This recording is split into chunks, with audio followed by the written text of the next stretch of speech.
죄의 모습 감추시고 성령께서 아버지 한 말씀이라도 우리에게 깨닫는 은혜를 다하시며 진리의 길로 우리를 이끄시며 성령으로 우리를 아버지 역사하여 주시옵소서.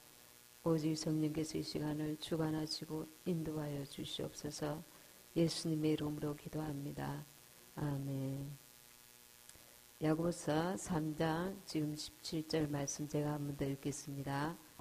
오직 위로부터 난 지혜는 첫째 성결하고 다음에 화평하고 관용하고 양순하며 긍휼과 선한 열매가 가득하고 편견과 거짓이 없나니.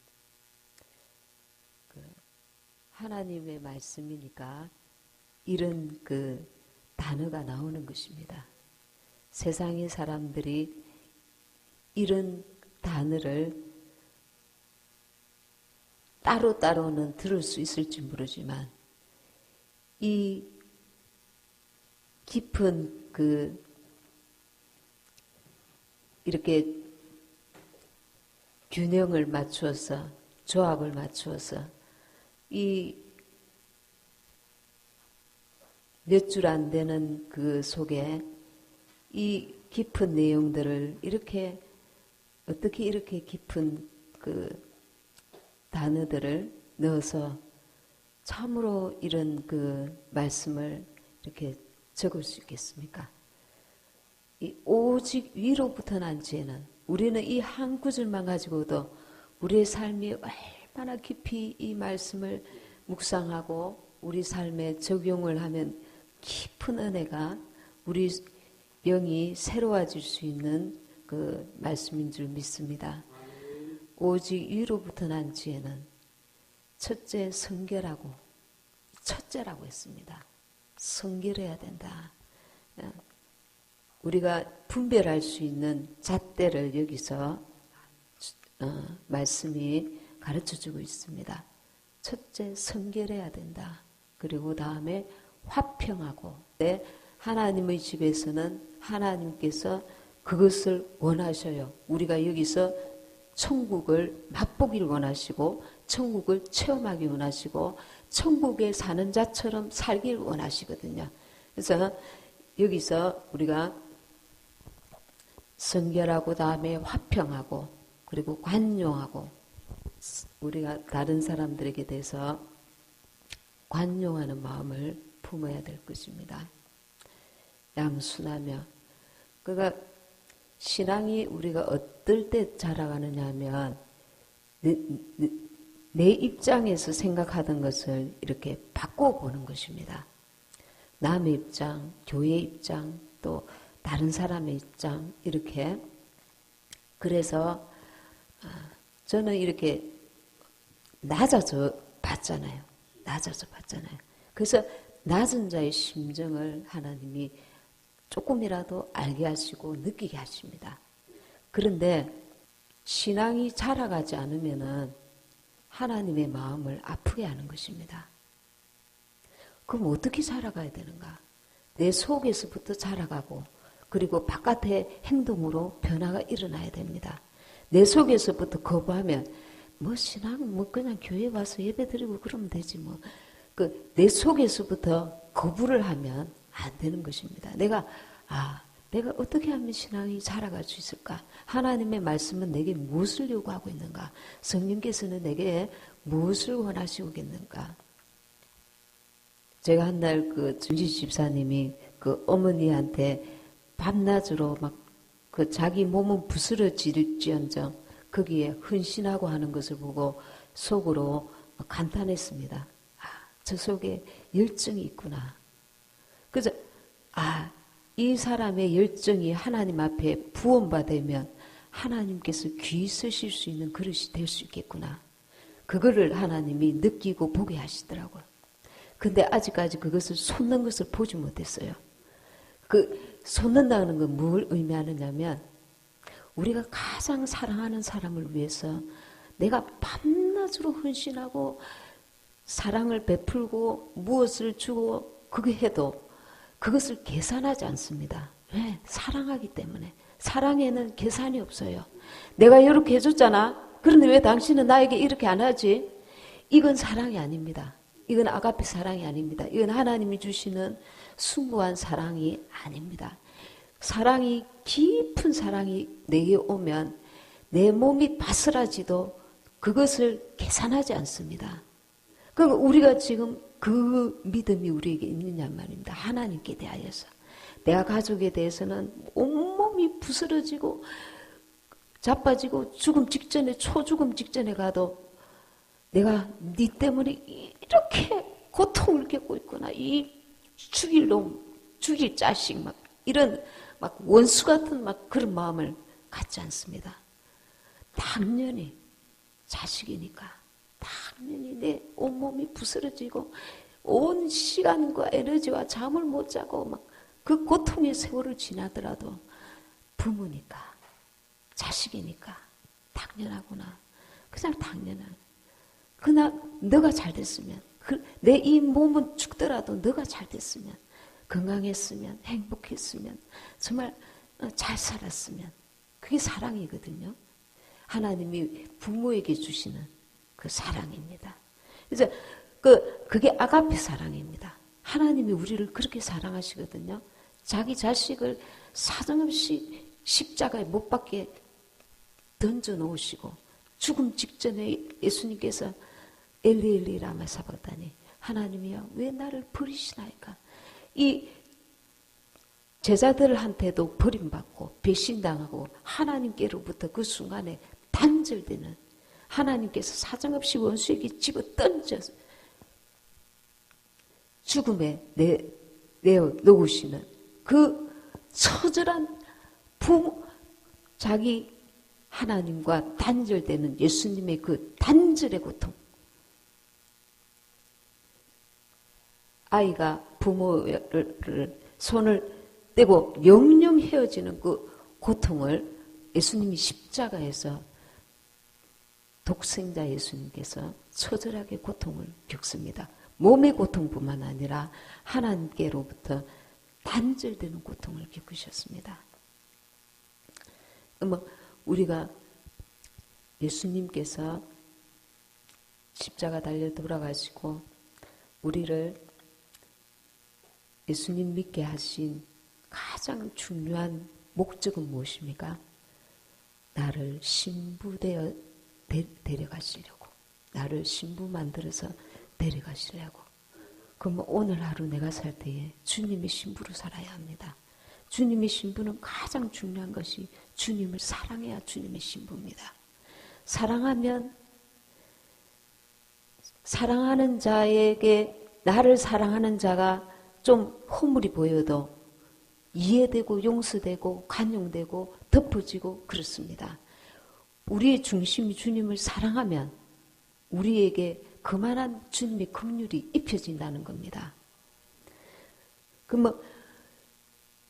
그 부모를 위해서 내 생명이라도 내놓을 정도의 그 사랑을 이제는 제대로 한번 하나님 앞에, 나의 신랑 되신 예수님 앞에 우리의 남은 생에 한번 해봐야 됩니다.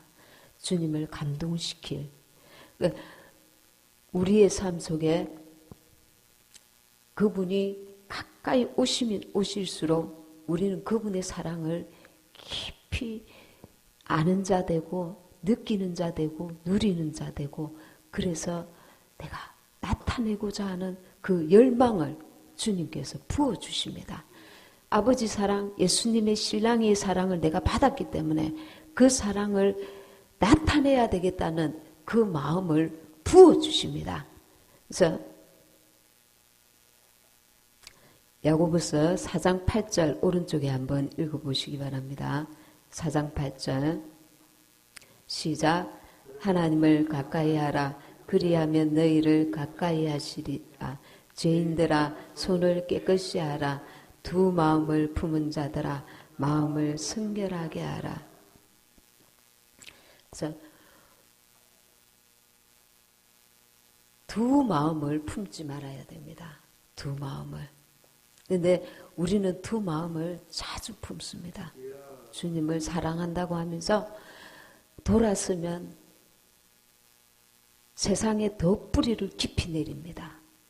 썩어 없어질 이 썩을 뿌리를 더 깊이 내립니다. 세상을 더 사랑하죠. 사랑하는 줄도 모르고 사랑합니다.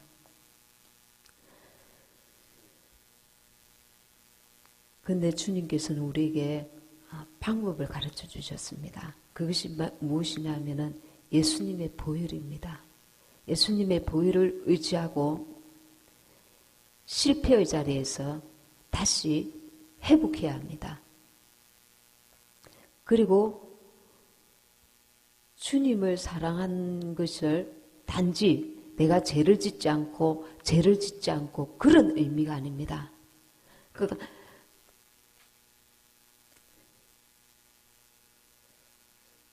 죄를 짓지 않고, 이거는 마치 아주 율법은 우리에게 죄가 무엇인가를 깨닫게 해줍니다. 그래서 하나님의 뜻을 쫓아 살도록 이끌어줍니다. 근데 예수님의 보혈을 의지하면 그 보혈이 내게 의가 됩니다. 예수님의 보혈이 내 의가 됩니다.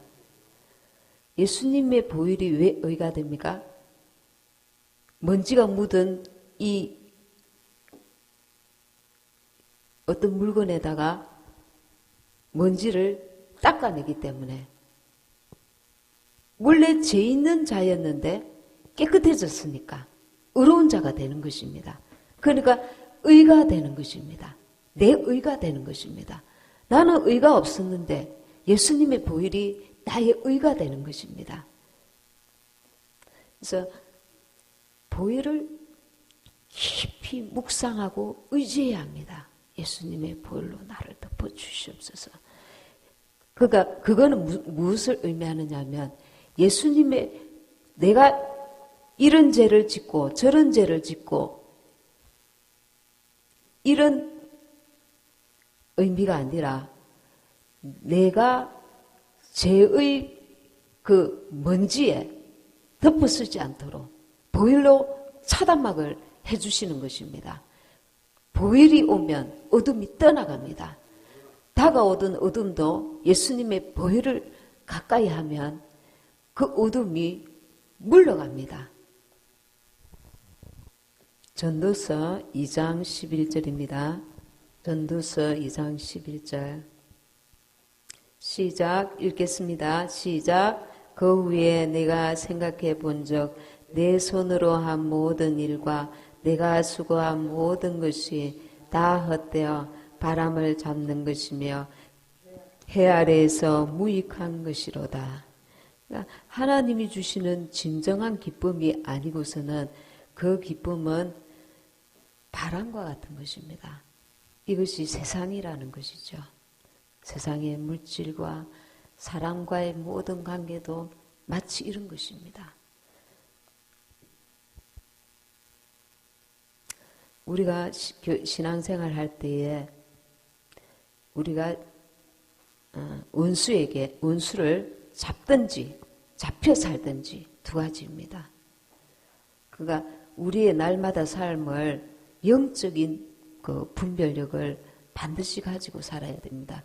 그러다 보니 예수님의 보혈을 의지하지 않고서는 우리 힘으로 그 어둠을, 우리 속에 들어오는 이 어두운 생각들을 이겨낼 방법이 없습니다. 그래서 예수님의 보혈로 나를 덮어주시옵소서.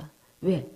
나는 선한 생각을 품고 싶은데 악한 사람이 내게 와서 나를 분노케 한단 말입니다. 분노케 하면 거기서 내가 분노하지 아니하고 이겨내야 되는데, 예수님, 주님의 보혈로 나를 덮어주시고 어둠이 나를 지배하지 못하도록 도와주시옵소서. 내 생각을 주의 보혈로 덮어주시옵소서. 내 자녀에게 오늘도 주님의 보혈의 능력이 충만케 하여 주시옵소서. 어둠이 역사치 못하게 하여 주시옵소서. 우리 가정에 예수님 보혈을 뿌리고 바르고 덮습니다. 내 영혼에 주님의 보혈로 덮어주시옵소서. 내가 가는 곳에 주의 보혈로 덮어주시옵소서. 보혈의 능력이 충만히 역사하여 주시옵소서. 그 보혈을 계속 의지하세요. 보혈을 의지하세요. 아픈 것도 예수님의 보혈로 만져 보혈의 능력이 역사하여 주시오. 치료하여 주시옵소서. 보혈을 우리가 믿는 만큼 역사가 됩니다. 믿는 만큼. 신앙생활은 날마다 아주 실제입니다. 아주 실제입니다. 내가 지금 오늘 하루 원수에게 잡혀 살든지 내가 이겨 살든지 안 그러면 주춤거리고 이기지도 지지도 못하고 앞으로 뒤로도 못 가고 그 자리에 머물러 있든지 우리가 범사에 하나님께 의지하면서 잡혀 사는 게 아니라 원수를 잡고 이기고 정복하고 나아가야 될 줄 믿습니다. 그래서 아까 전에 그 야고보 말씀을 우리가 우리 자신의 삶 가운데 아주 깊이 적용해 볼 수가 있습니다. 아까 야고보서 3장 17절 제가 한 번 더 읽어드리겠습니다. 성령의 열매 가운데 절제의 영이 있습니다. 절제의 영. 나는 이렇게 하고 싶은데 주님께서 내 감정을 절제하기 원하시고 내가 행동하고자 하지만 주님께서 절제하기 원하시면 거기서 내 속에 있는 성령님께 순종할 수 있어야 합니다. 그래서 이런 내 삶의 행동 하나하나와 이런 것들을 계속 성령께 물어보고 내 삶 가운데 순종해 나가는 것을 지속해 나갈 때에 우리와 주님과의 관계가 이렇게 깊어집니다. 3장 17절 오직 위로부터 난 지혜는 첫째 성결하고 이것이 성결한 것인가? 내 육신의 욕심인가? 고집인가? 습관인가?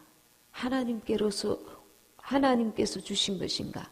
내 육신의 집착인가?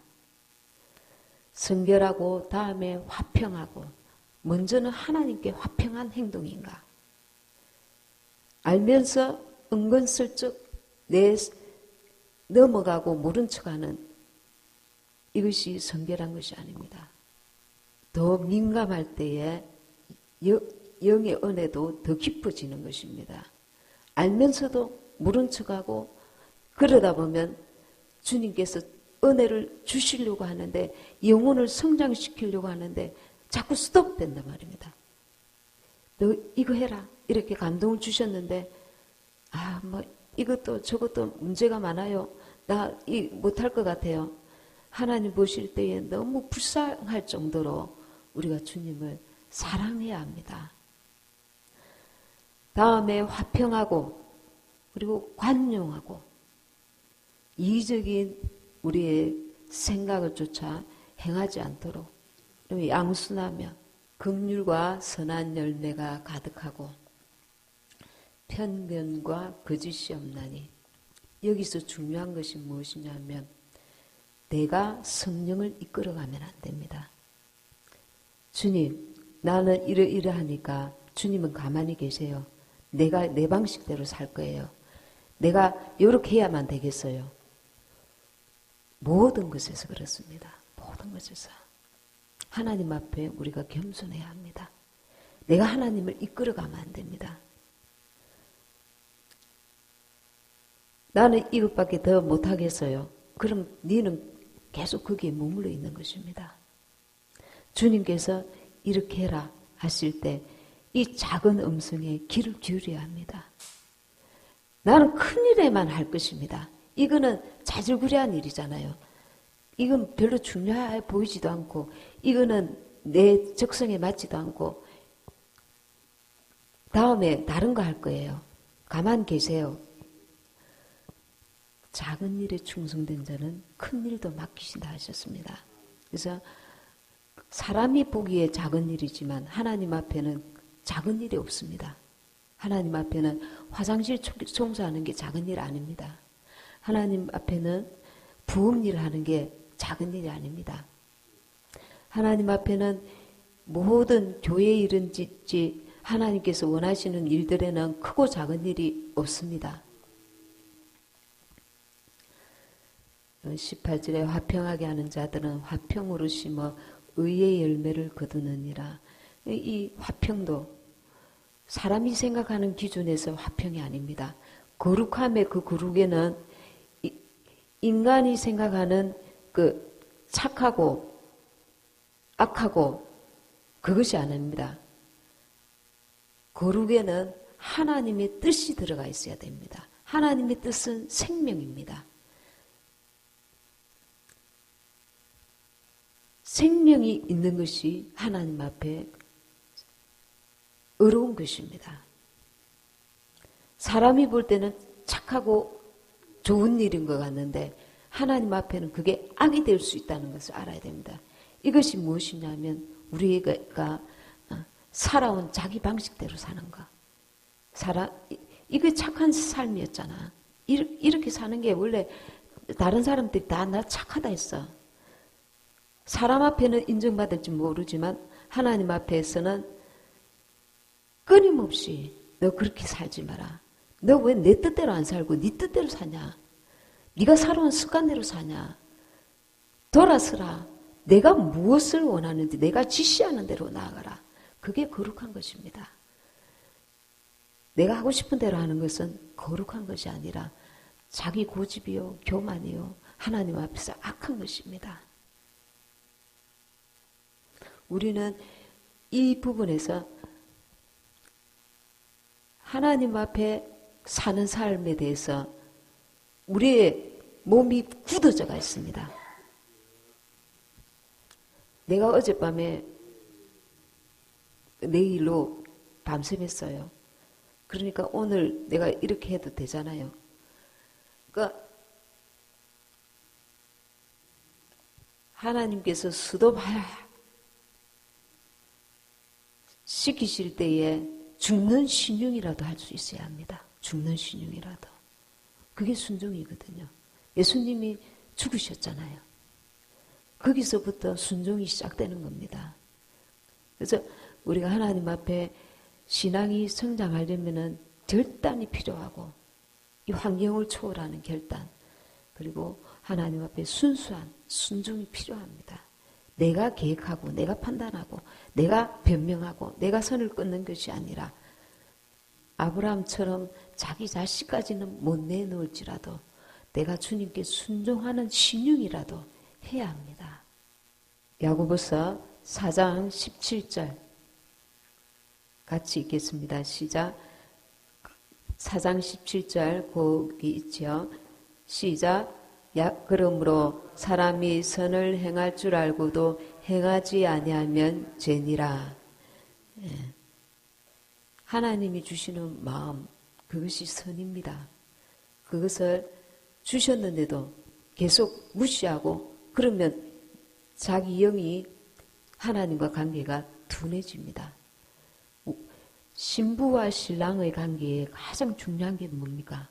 신부가 가지고 있는 재산입니까? 신부가 신랑에게 줄 그 많은 재산입니까? 신부가 신랑에게 뭘 많이 해주는 것입니까? 관계입니다. 신부와 신랑의 관계입니다. 그 관계를 깊어지려면 신부가 신랑의 마음을 헤아리고 알고 순종하고 그분을 사랑하고 그분을 날마다 찾고 구하고 그분의 뜻에 나의 뜻을 맞추어 나가야 됩니다. 그래서 그것이 겸손이거든요. 사람 앞에서 막 이렇게 인사하고 막 이렇게 친절하고 이것은 사람 앞에서는 귀한 일인데 정작 하나님 앞에서 하나님은 내 인생을 건드리지 마세요. 내가 살아온 방식대로 내가 살아온 내 습관대로 나는 이것이 선한 것입니다. 나는 지금까지 사람들이 나를 선하다고 했기 때문에 이 길로 갑니다. 주님께서 지금 내한테 뭘 지시하든지 난 그런 거 필요 없어요. 주님의 임재를 날마다 우리가 체험해야 됩니다. 무슨 말이냐면 내 삶에 주님께서 간섭하시도록 내 마음을 열어드리고 문 밖에 서서 두드리노니 누구든지 문을 열면 내가 그에게로 들어가. 그러니까 우리가 마음의 문을 열고 그분의 뜻을 받으려고 안 하고 마음문을 딱 닫고 알아서 내가 다 삽니다. 내가 알아서 판단하고 내가 알아서 다 살아갑니다. 오늘 내가 자고 싶으면 잡니다. 주님께서 너 이거 좀 해라. 그런 말 들을 필요도 없어요. 그냥 내가 날마다 살아가는 방식대로 살게요. 주일날 예배만 드리면 되잖아요. 수요일날 와서 예배만 드리면 되잖아요. 그것만 충분하지. 더 이상 나한테 뭘 요구하세요? 어린아이가 더 성장하지 않고 지금 뛰어다녀야 될 때인데 그때 뒤뚱뒤뚱 계속 제대로 걷지도 못하면 부모에게 굉장히 근심이 됩니다. 우리가 성장하는 것은 내만 성장하는 것이 아니라 나를 통해서 우리의 가족과 우리가 만나는 모든 사람들에게 예수님의 뜻을 나타내고 또 인도하는데 꼭 필요하기 때문에 그렇습니다. 내가 연약한 어린아이의 신앙 가지고는 다른 사람을 이끌 능력도 힘도 그 주위에 맴돌고 있는 원수를 이겨낼 힘도 없어요. 내가 지금 육신적으로는 남을 돕는 것 같아도 하나님의 뜻대로 하지 않는 남을 돕는 것은 오히려 그 영혼을 망치는 것입니다. 왜? 그 영혼을 위해서 돕는 것이 아니라 오히려 그 영혼이 하나님과 더 멀어지도록 방해하는 꼴이 될 수가 있습니다. 그래서 하나님 앞에서 하나님이 원하시는 뜻 가운데 내 감정, 내 생각을 절제하고 하나님이 원하시는 방법의 인도를 받아야 합니다. 시간도, 물질도, 내가 손는 모든 것들도. 그래서 일일이 주님께서 나를 간섭하실 수 있도록. 근데 이것은 쉽지는 않습니다. 그러나 계속해서 우리가 하나님 앞에 길들여져 가야 돼요. 세상에 길들여진 사람이 아니라 세상에 길들여진 사람들은 세상에 대해서 굉장히 민감합니다. 아주 민감하고 예민하고 지혜롭고 그렇습니다. 그러나 세상에 민감할수록 하나님께는 더 멀어질 수가 있습니다. 왜? 육신이 더 발달하고 영은 더 둔하여질 수가 있단 말이에요. 우리는 두 가지 중에 한 개입니다. 하나에 더 낫든지 더 떨어지든지 우리는 이것도 저것도 다 잘할 수 있는 그거 육신이 강하든지 영이 강하든지 둘 중에 하나입니다. 그러니까 육신에 아주 예리하고 판단력 있고 맹철하고 이런 사람이 주님을 깊이 만나면 사도 바울과 같이 다 배설물로 다 의미 없다. 헛되고 그것이 딱 중심에 서 있는 사람은 자기 몸을 불사르기까지 주님을 사랑할 수 있는 거예요. 이렇게 하세요. 저렇게 하세요. 좀 도와주세요. 이거 해주세요. 저거 해주세요. 그것이 아니라 내가 뭘 주를 위해서 할 수 있을까? 내가 무슨 일을 할 수 있을까? 자원하는 심령으로 주님을 사랑하기 때문에 그렇게 나아가게 되는 것입니다. 성령의 인도를 받아서 본인 스스로가 이렇게 하세요. 저렇게 하세요. 이거는 계속 어린아이로 나는 머물겠다는 것입니다. 우리의 몸이 신령한 몸이 되어야 합니다. 그러려면 이로부터 난 지혜를 쫓아서 성령의 인도를 받아서 우리가 우리의 삶을 그래서 주님 앞에 계속 나아가는 작업을 해야 합니다. 우리는 육신을 가져서 끊임없이 죄와 이 어둠이 나를 포섭하려고 끌고 가려고 나를 삼키려고 내 생각과 마음과 입술과 끊임없이 나에게 쳐들어옵니다. 그래서 끊임없이 우리는 주님께 나아가야 합니다. 길을 갈 때도 주님을 바라봅니다. 주님을 주목합니다. 주님, 내게 이 시간에도 은혜를 베푸시옵소서. 주님 나와 함께 가시옵소서. 내 삶에 주님이 간섭해 주시옵소서. 주님의 인도를 받게 해 주시옵소서. 나는 연약해요. 나는 넘어질 수밖에 없어요. 나는 깨어질 수밖에 없어요. 우리가 단지 죄 이러면은 죽이지 않고 살인하지 않고 그 강도짓 하지 않고 입으로 욕하지 않고 이래가지고는 신부가 될 수가 없습니다.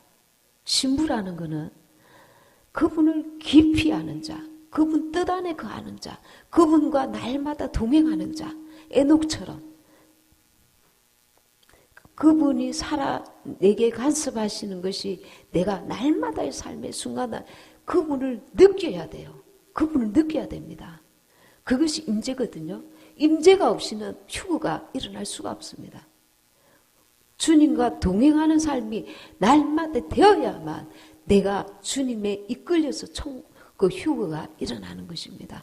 그래서 우리는 날마다 내가 예수님의 신부로서 살아가고 있는가? 내 삶을 살고 있는가? 이것은 차라리 이 땅에서는 비웃음을 당하고 아무짝에도 쓸모없는 인간으로 취급받을지 모르지만 하나님 앞에서 인정받을 수 있다면 우리와 예수님과의 관계, 이것이 우리의 가장 소중한 재산입니다. 보이는 재산이 아니고 주님과 나와의 이 관계가 가장 소중한 재산입니다. 그분께 내 기업이 있어요. 그분과 나와의 그 관계 속에서 모든 어둠을 이겨낼 수 있는 능력이 나옵니다. 그분에게서 오는 은혜가 임합니다. 사랑이 임합니다. 그래서 막 방방 뛰고 기도원의 불같은 은혜, 거기에도 지나가는 어떤 과정입니다. 그러나 그 엘리야에게 세미한 그 음성이 막 천둥치고 바람 불고 거기에서 하나님이 안 계셨고 세미한 음성 가운데 주님이 계신 것처럼 내가 잠잠히 세미한 주님의 음성을 날마다 들으려고 해야 돼요. 방 안에 혼자 앉아서 주님, 나는 지금 뭐 하고 있는 거죠? 주님이 내게 원하시는 것이 무엇인가요? 이렇게 사는 건가요? 주님, 내가 저 사람에게 어떤 영향을 끼칠 수 있을까요? 내가 오늘 무슨 생각을 하고 살아야 될까요? 누구를 만나서 어떤 하나님의 은혜를 나눌 수 있을까요? 주님, 내가 주님을 느끼고 싶어요. 내 속에 주님 계신 주님께서 내 삶에 깊이 간섭해 주세요. 내가 주님의 은혜가 차고 넘치면 그 은혜를 나타내게 저절로 되는 것입니다. 그래서 사모하는 열정이 우리 속에 부어져야 할 것입니다.